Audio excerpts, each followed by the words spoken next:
You don't expect corrosion like this to occur in your car nowadays. And you don't expect rust to have weakened the structural members to anything like this extent.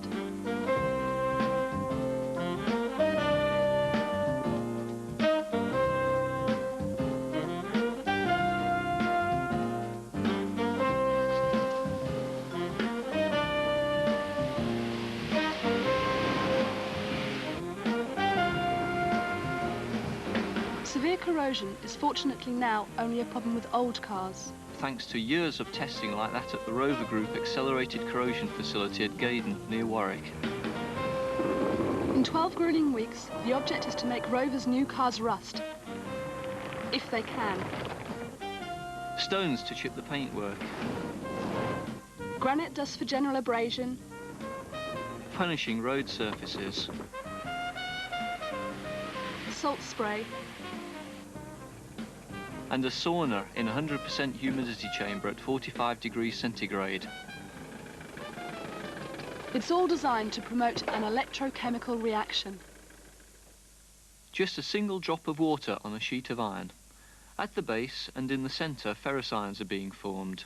A special indicator that has been added reacts with them, giving this dark blue colour. Around the perimeter, a pink colour. The indicator has reacted with hydroxide ions. Within this drop, an electrochemical cell has been created, but how exactly?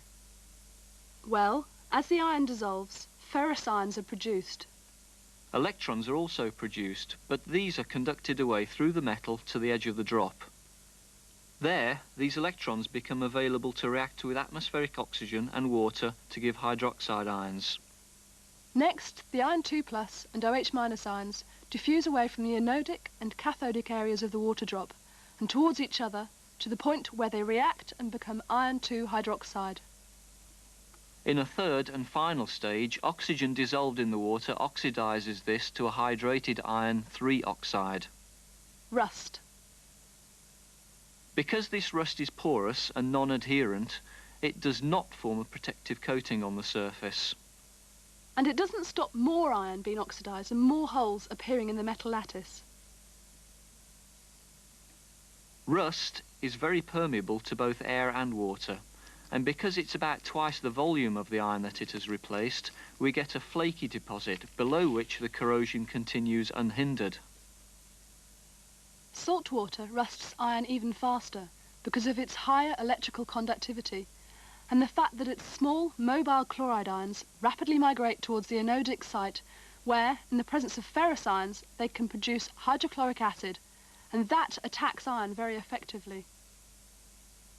So, to prevent all these reactions occurring, we must protect base steel from contact with water and oxygen and salt.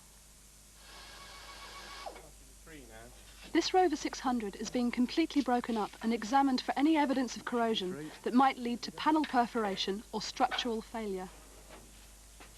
It might be the fault of weakness in the design, the material used, or in the manufacturing process. Yes, we've got a leak here. Yeah, it looks as if the body white sealer bead is actually in the root of the bend all the way around the flange.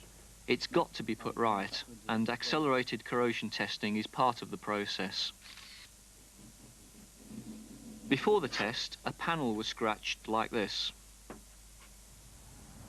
For vehicles with Rover's 3-year cosmetic warranty, after 6 weeks of testing, no more than a 2mm corrosion blister is allowed to have spread from the cross scribes.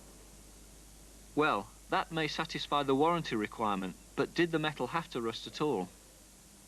Here's the prototype of a bonnet panel that has been protected with a zinc coating front and back. Not much of a corrosion blister here. So just how does the coating protect steel?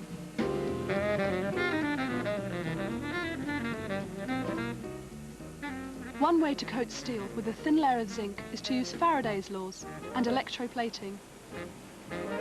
And that's what this production line at British Steel's Shotton Works in North Wales does. Rolled sheet steel is cleaned by a series of processes before being introduced into a continuous run of 11 zinc plating cells containing zinc salts. Zinc supplied as an oxide is converted into zinc sulfate in a slurry with water. This plating solution, or electrolyte, is pumped to the cells continuously. Inside each cell, the huge lead alloy electrode is the anode, and the steel passing close to this is the cathode. Electrolytic deposition of the zinc onto the steel, on one surface or both, gives it a coating whose thickness depends on the electric current and time.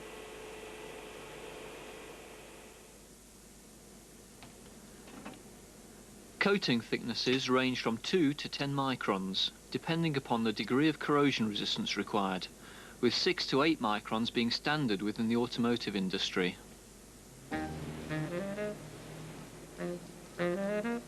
But how does zinc prevent steel from rusting?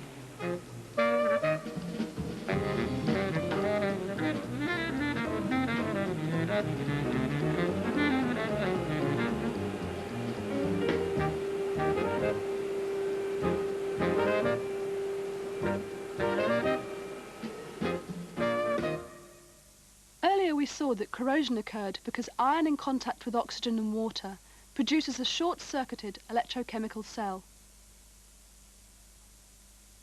Can we slow down the corrosion process? The answer is yes, if we coat the steel with a sacrificial metal like zinc. But we still get corrosion of the zinc. Let's scratch it and see what happens when we introduce water and oxygen to this system. With two metals present, there is the opportunity for one of two anodic reactions to take place. Either this one, or this one. Preferentially, the latter reaction will occur, because the zinc is more electropositive than iron. And the kinetics are favourable too. So, zinc is sacrificed in the protection of iron. And in the anodic reaction, it dissolves to form the divalent zinc cation. The cathodic reaction is the same as before, but this time it occurs predominantly on the exposed steel surface. The hydroxide ions produced combine with zinc ions to form zinc hydroxide on the zinc surface, and also to a limited extent on the exposed steel. This is an example of galvanic corrosion. A basic zinc carbonate is also formed by a reaction of the zinc hydroxide with carbon dioxide dissolved in the water. These corrosion products partially protect the exposed area, and the damage is partly self-healing. But these salts only form between pH 6 and 12.5. Outside that range, the zinc is much more susceptible to corrosion. Although it doesn't corrode anything like as fast as steel, it is attacked by acids in a crevice environment. For instance, when two sheets are welded together. Let's explain how that can happen.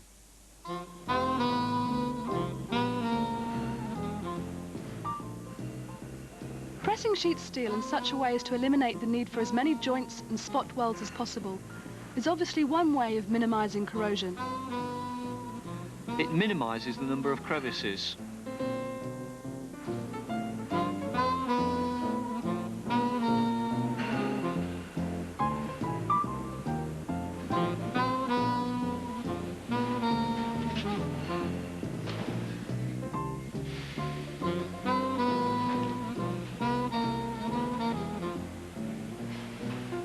But somewhere along the line there will be the need to join these panels together.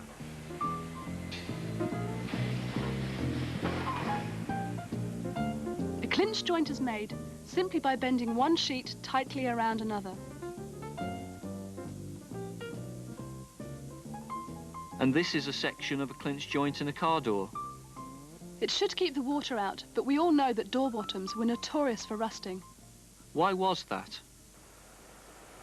Water can enter the door section through various routes, such as past the window rubbers, draining down to the bottom and getting drawn into the clinched seams, where corrosion occurs. This is the anodic centre within the crevice. And here is where the cathodic reactions take place, just outside the crevice. And here is the rust between the anode and the cathode, much accelerated by the presence of chloride ions in this confined environment, even though these concentrations may be small, as they are in rainwater, for example. This is crevice corrosion. There are several places where corrosion of this kind occurs. Underneath the paint film, between spot-welded joints, and anywhere where surface coatings haven't protected the steel. in fact, a whole battery of anti-corrosion techniques are employed to prevent corrosion. In a clinch joint, for example, the inner panel is coated on both sides with zinc. Whereas the outer panel will only be zinc coated on its internal surface. The outer surface doesn't need it. Typically, the joint is sealed with an adhesive and a sealant and should be airtight. In addition, wax is sprayed into the gap and drainage holes introduced into the inner panel to let any water out. All this protection is needed on door bottoms to prevent them corroding. Here is a clinch joint being made on a bonnet panel. First, the adhesive. Since 1985, when zinc-coated panels started to be introduced, the proportion of zinc-coated steel in cars has steadily increased. Now it's between 70 and 80% on Rover cars.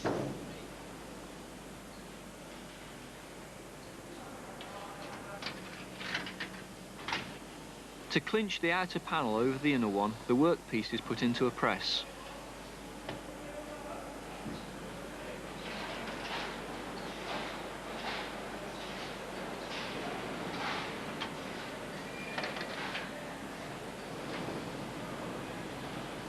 Coating a steel sheet with zinc adds about 20% to its cost, so it is expensive and not to be used unless it's really needed. That's why you still find uncoated mild steel in cars, in areas where paint alone is sufficient protection, such as on the roof panel, for example. The sheet steel surface takes paint extremely well, and so on many cars, cosmetic panels like the door, bonnet and wings are electrocoated with zinc on one side only, the inner side. In the Rover 600, about 25% of the steel used is of this type. However, with demand for even better corrosion performance, double-sided zinc-coated steels are being used more and more. Particularly for most structural members and the base assembly where maximum protection is needed.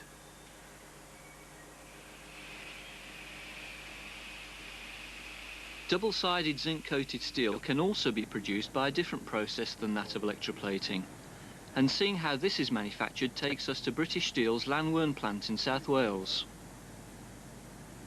Here, sheet steel is immersed into molten zinc at 455 to 465 degrees centigrade in a process known as hot dip galvanizing. Then, by careful heat treatment within a vertical furnace located above the zinc bath, the zinc coating is converted into a layer of iron-zinc alloy. In the tempering process which follows, fissures develop in the surface, and these help the paint key into the coating. Also, within the alloy, a hard phase develops.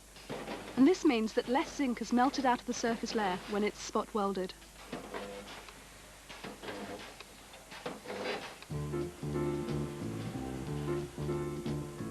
Molten zinc reacts with copper in the electrode, forming brass, which you can see in these spot welds quite easily.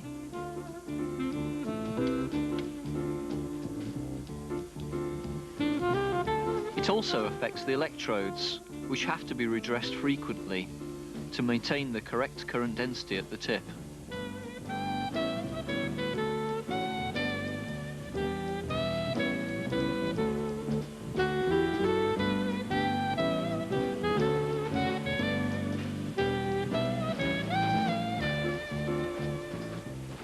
Ensuring welding efficiency has been a major achievement here on Rover's assembly line at Cowley.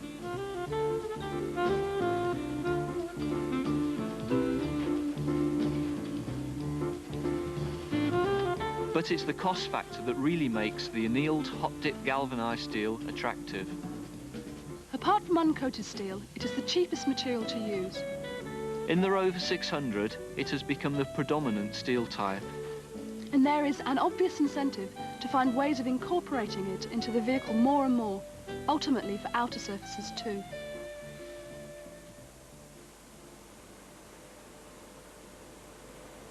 Now for a subtle change of emphasis in anti-corrosion strategy. Can we do better than just using zinc? Electroplating a zinc-nickel alloy provides a thinner, harder layer that's better for welding. Increased protection against corrosion can be achieved by coating this layer. First with a very thin deposit of chromate to help bond a lacquer onto the zinc-nickel surface. In the oven, the lacquer is cured to give an organic polymer about 1 micron thick. The whole sandwich of zinc-nickel alloy, chromate layer and polymer can be of the order of 5 microns thick. Giving the same protection as the alternatives whose coatings are a little thicker at between 6 and 8 microns. Now this may not sound much of a difference, but the thinner the coating, the easier the material is to work with.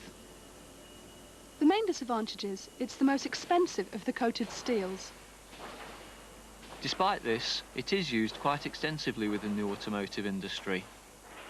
So the cost equation is not always the limiting factor.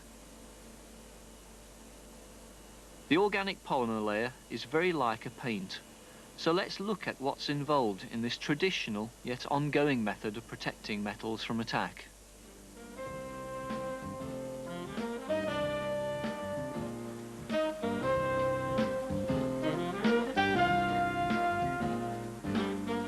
After 331 panels have been given 4,500 spot welds, the body in white, as the industry romantically calls its creation, is given a thorough clean, including a hot bath in an alkaline mix of complexing agents and surfactants, followed by a cold rinse before treatment with a colloidal solution of titanium phosphate.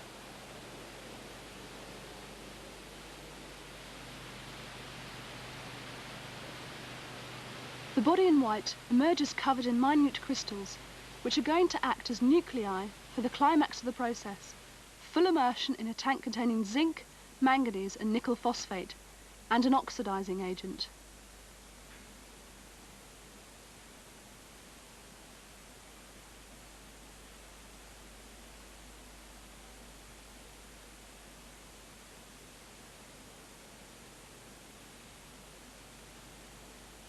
Here, the object is to coat the metal with a crystalline phosphate in a product hopefully looking like this, and in a layer up to 3.5 microns thick.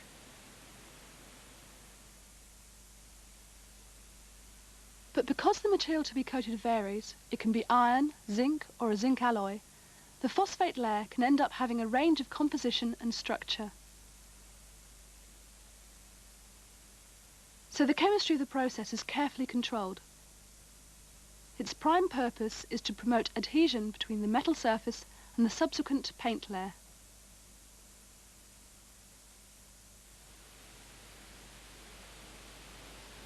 Any gaps in the phosphate layer leading to the unreacted metal are dealt with by a chromate wash, which both increases the anti-corrosion performance and the adhesion of the next stage, the cathodic electrodeposition of paint.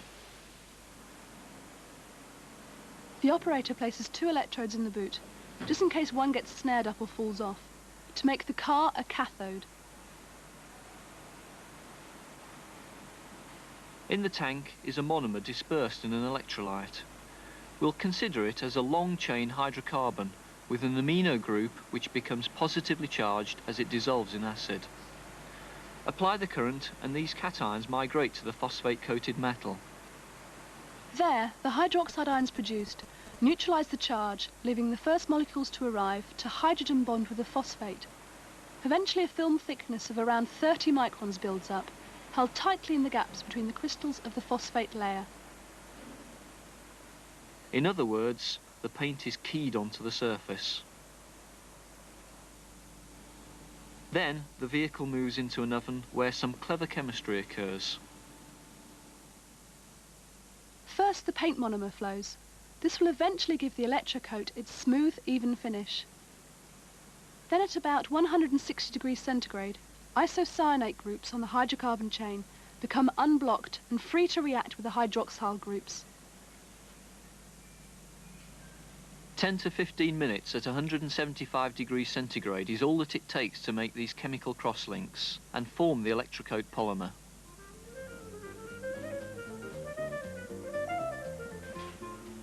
The car moves on to the next anti-corrosion process. At this stage, exposed metal joints are protected with a PVC-based sealant, as is the whole of the underside of the body, to provide a tough, impact-resistant layer.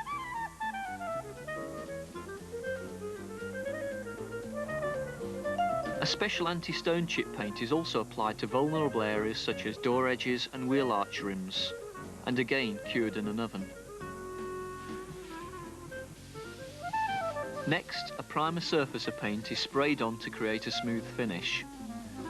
Then 2 coats of colour base coat and 2 coats of clear coat follow.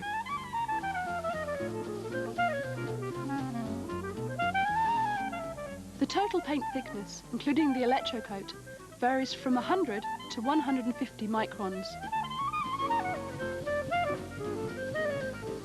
But we haven't finished with the corrosion protection yet. Wax is injected into cavities which might trap water in one of the last processes before the car moves onto the line where all the components are introduced and the interior fitted out.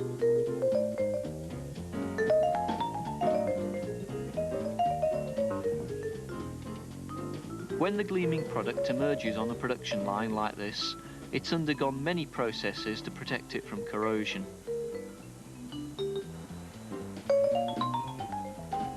And some of these link right back to the time when the car was nothing more than a few lines on a computer screen. That story really starts here with Rover's engineering design group at Swindon. Their job is to translate the stylist's design ideas into pressed steel pieces that really work when fitted together. Put it around the raft, so that's about the limit of it. If we go any further, we'll start to affect the door inner flange. Can we weld it? Can we paint it? Can we seal it? Are there enough drainage holes in the body? And where are the best places to position them? As the design evolves, and there are many changes in the evolution of a new car, prototypes are tested. At Gaydon, the accelerated corrosion tests are important, and feedback about clearances, drainage holes and any area that might become a rust trap is presented to the design group for a rethink. And then we duplicated the other holes, so you've got these 2 holes along the length of the door. Alright, that should be fine. Alright. Since the industry introduced warranties against corrosion, it's nice to think that they are making sure that clients will not need to worry about inherent rusting. For the length of the warranty at least.